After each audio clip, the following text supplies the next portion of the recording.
شما احساس میکنید که در تاجیکستان واقعا مبارزه با کورپسیا جدی است و ریشه‌کن شده ایستاده است، از بین رفته ایستاده است و روز از روز ریشه کورپسیا خوش شده ایستاده است؟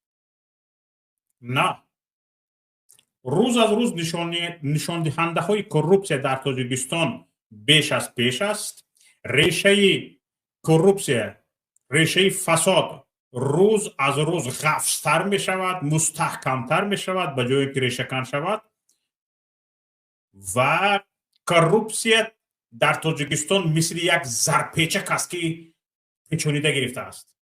از کورپسیا در تاجیکستان جای خلاصی نیست. حتی رئیس جماعت یک معلوماتنامه درباره احوال اویلوی را با پول میفروشد. حتی رئیس جماعت، رئیسچه جماعت